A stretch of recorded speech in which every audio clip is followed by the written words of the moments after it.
Hi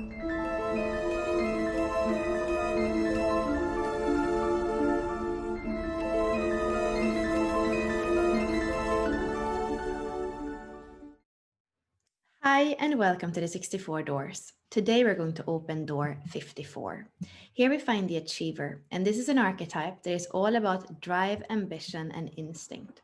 We're going to explore the achiever from a human design perspective and a gene key perspective.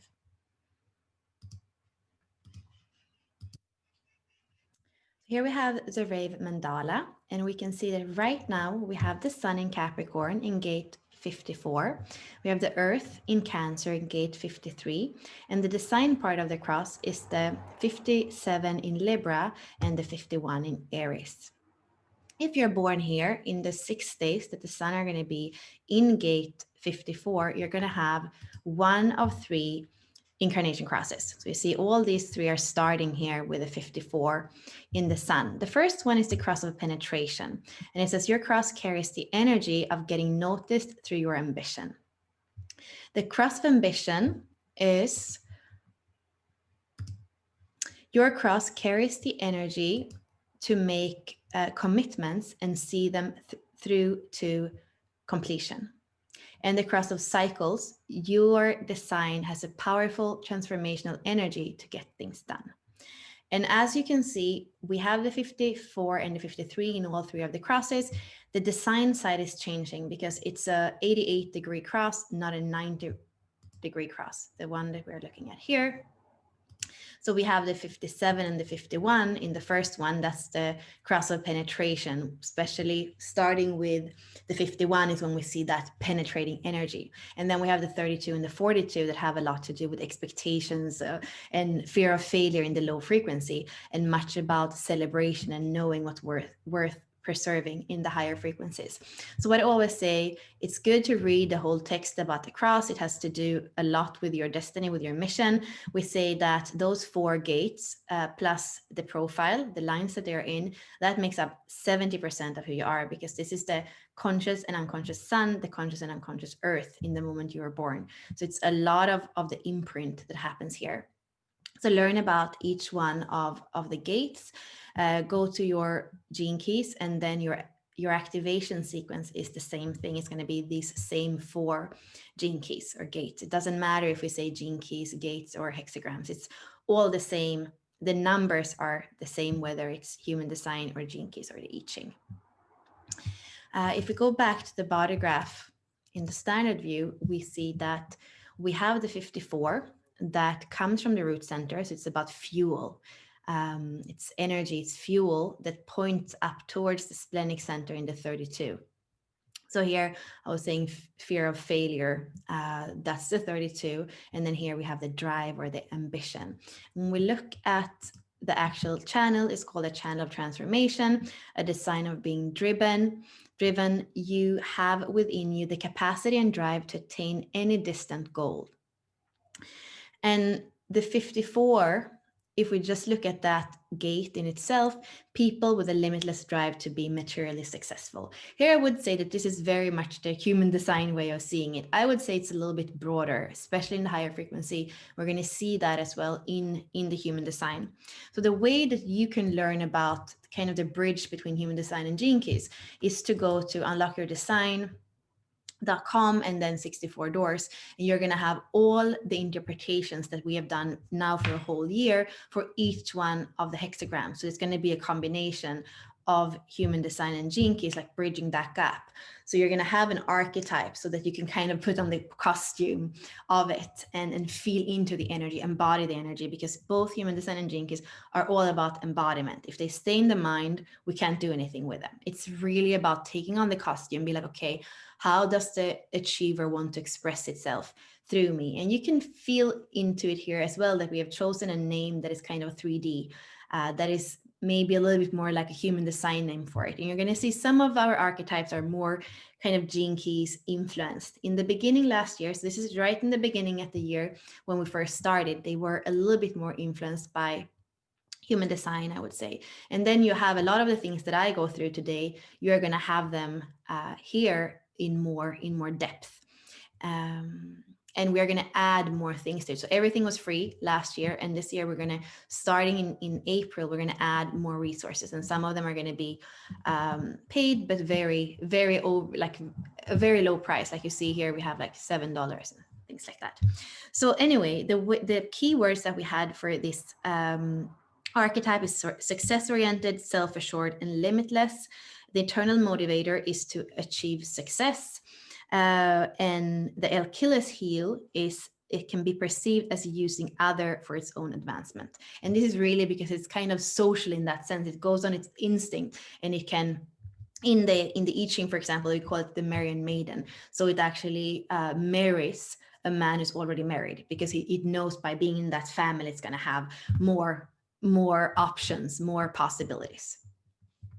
So let's go back to, actually, let's go into the Gene Keys. So here, the Gene Keys are looking at each one of these archetypes from a frequency band perspective. So we have the low frequency that is really about fear, contraction, attachment. That's the red word. And then we have higher frequencies that are more about expansion, trust, love. And for human beings, we can aspire, it's funny because that's the middle word, aspire to be on that path of the green word, the gift frequency. That's really the range where we can spend a lot of our life, especially if we have an attitude of faith and of trust. But we are always going to play with the shadow in a way. We are human, we are in 3D, we are here to learn by contrast. So for the 54, we have greed in the low frequency. And I would say that the 53 and the 54 that are on opposite side of the wheel, the same we saw in the beginning in the mandala, that in the low frequency, they have to do with trusting the old 3D power structures, like the money, the power, all these things that are 3D structures. And in a way, that's kind of immature, because now the world is changing a lot, and we can't really trust what's always been. We're also changing in the global cycles from one cross to another cross. These are the last 6 years before the new cross. We have been in one cross for 400 years. Now we are changing. So a lot of things are changing. The old 3D structures are not very reliable. It's even a bit immature to believe in them. On a higher frequency, the 54 and the 53 believe that it's possible. They don't care what kind, they can even climb a new ladder. They have that instinct. And they have also, the 54 really has that fuel of seeking, aspiring to something higher. And that ascension, it's like there is a mutation happening. And if we are not allowing our genes, our vehicle, our psyche to evolve, it's going to be tough. So it's happening right now in the world that we have the possibility to ascend. And if we choose to kind of stay put where we are, it's going to be hard, and it's going to be a lot of greed and immaturity between people.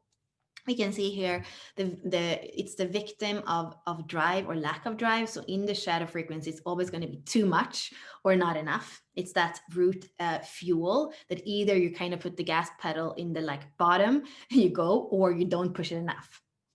And that's the same thing when you look at the repressive and the reactive, greedy or unambitious. And that's the kind of extremes that we see in the shadow.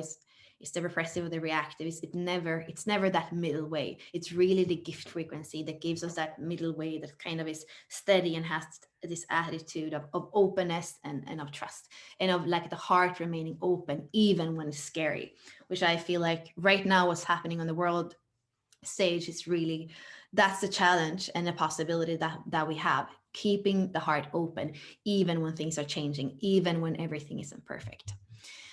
In the I Ching, like we were saying, this is the Marian Maiden.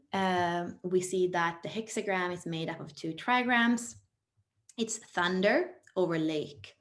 And going into the exact geometry, you see, let's see if it wants to open, the power of spirit unlocking the vaults of vitality. And we were, if you remember, we were on lake over lake 2 weeks ago, and that was vitality, right? So we still have this lake energy on the bottom trigram that has to do with the 58th that you can go into the library as well and look at. And you can see the geometry here. So if you remember the frequency band, you can see that here we have the 58, that's the bottom, and then over it we have thunder, the 51. And that's what makes up then this 54. So low frequency, greed is the agitation of dissatisfaction. Gift frequency, aspiration is the initiative of vitality. And acidic frequency, ascension is the awakening of bliss. That is powerful. And we are in Capricorn. So here we have the wise elder, the teacher, the ancestors. It's cardinal earth. So it has a lot of power. Again, we can see that in the root fuel, the energy. It's about humility and wisdom, but in the low frequency, it can be about authority. It can be kind of stubborn. The earth signs are kind of stubborn. I happen to have my south node in Capricorn, my north node in Cancer. So for me, it's really that trajectory from that kind of responsibility that we have in Capricorn to much more the inner, to the emotions, to the water element that is in Cancer. And it's also my descendant and my ascendant. So also my ascendant is Cancer. So really for me, it's a lot of trajectory. You can even see it here. So what I'm speaking about is the opposition. So here I have my descendant, I have my south node, and then the trajectory for me is to go here into Cancer, and the energy much more of the inner, much more emotional, much more watery. It's actually also the first house, so kind of individual in a way, from kind of a responsibility of society in a way that Capricorn often feels, into the inner of the individual in the first house here. So that's how you can play with the gene keys together with astrology, like looking at some of those aspects or oppositions that you have in the chart. That's something we always do with the gene keys, the programming partner. We look at what's on the other side of the wheel, because that's the balancing. So if you have, whether you have it, whatever you have activated, the other side is always important, because it's the balancing force, and you always, the middle way is always the balance. It's never the extremes. And it says service to other through the grounded intent to preserve planet Earth. That is really that responsibility of Capricorn. And the I Ching, the codon ring. There is a codon ring of seeking. You see that all these gates or gene keys are in the root center. So a lot of fuel. And then we have the 15 that is in the G center. And the fuel here it's what drives us to seek as human being. The amino acid is serine. And I will read this because it has to do with our cellular makeup. And I feel like a lot of this is changing, because either we can do this in the low frequencies.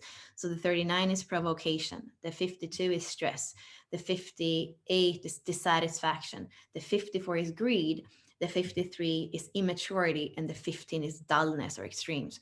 So it's like that's the way that we can kind of seek desperately, or we can do it in the higher frequencies of liberation, of stillness, of vitality, of aspiration and abundance, and magnetism. Like there, again, the frequency band of the whole codon ring together tells a story.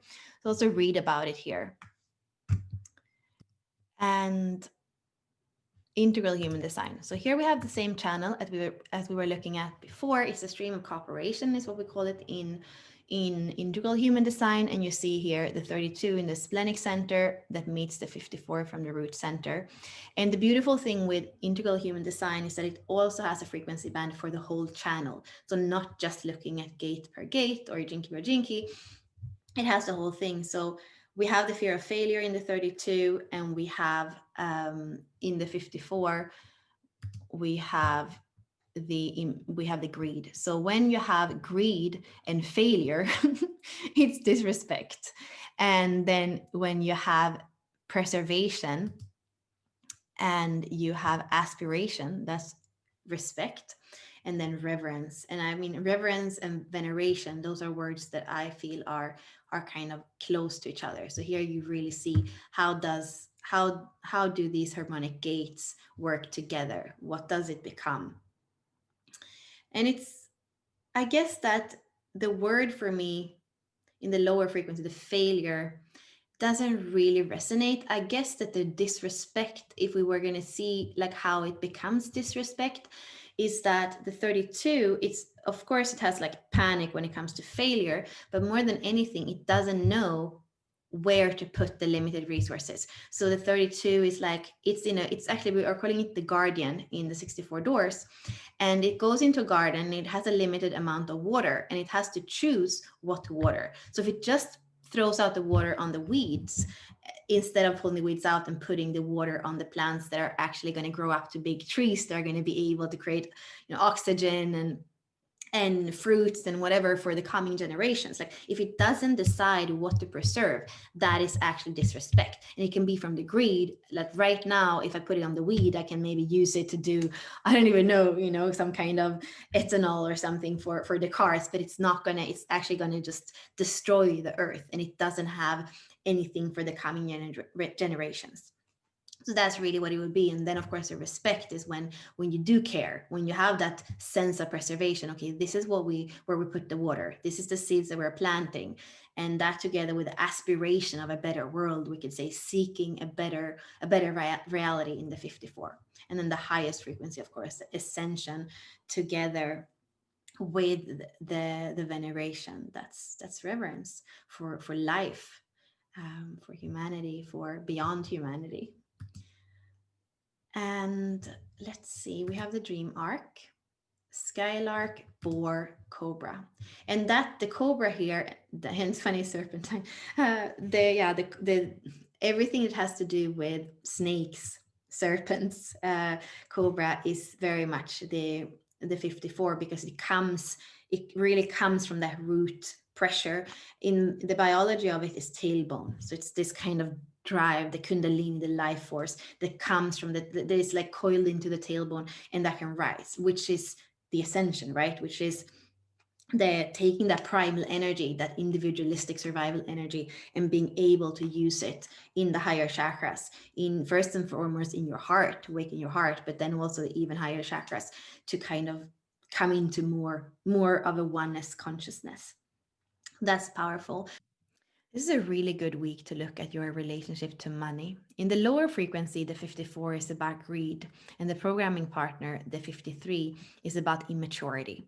And I would say that these two gene keys have to do with trusting in the old 3D power structures, where money is power. The more money you have, the more money you make, the more powerful you are.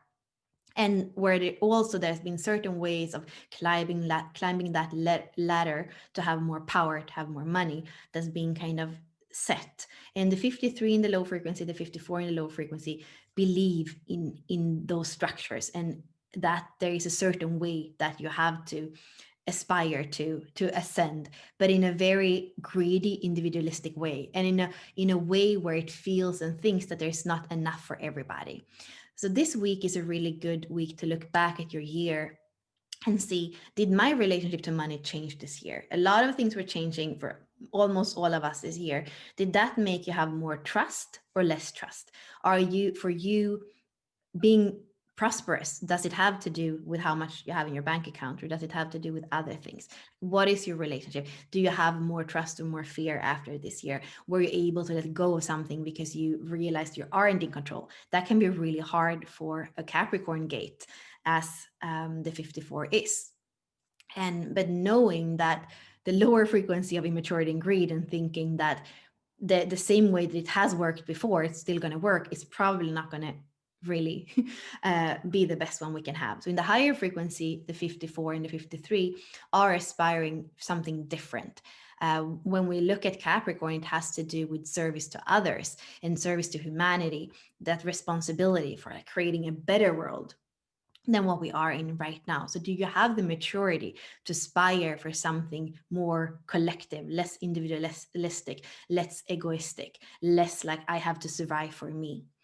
It's also about integrity, because where there's money, there's often corruption. So look at yourself. Are you corrupt somewhere? How is it, even with paying taxes? That's one of these things. It's like, I want to keep the money that I'm making. And especially in countries where there's more socialism, it's kind of natural for us to pay taxes. And in other countries, it's more like, no, everybody's is on its own, and might have to change. So it's also, can the Capricorn energy be a bit more flexible or not? And it's also a good week to really tune into that tailbone, the energy, the kundalini, the life force that is coiled inside a tailbone, and know that it is a very primal energy. It has to do with the root center. But ascension, it's all about circulating that energy in our chakras. So first and foremost, it comes up to, like, it comes up through the three lower chakras that are very much like me. But when it comes to the heart chakra, it becomes a we. So it's that primal life force that comes up to the heart, and it suddenly starts to share. And then it doesn't stop there, but it goes even higher up into the higher chakras, to our expression, to our way of seeing the world, and even to the crown, and like the oneness of what's what we are together. So it has the 54 is that serpent path, using that primal energy, not just for yourself, but actually sublimating it, circulating it up, so you can share it from the heart, so you can tune into the totality, the oneness of what we are. And that is the ascension, when you can live from this kind of chakra pillar, from all your chakras as a unified chakra. That's when the low frequency, when the 3D frequency is going to start dissolving, and we're going to be able to live in a higher frequency. So what is your practice? How are you working with maybe tantric practices or other embodiment practices or yogic practices that actually help you circulate the energy within? And are you aware of, like, maybe any blockages or any way in this chakra pillar where it feels like there is a little bit of work to do?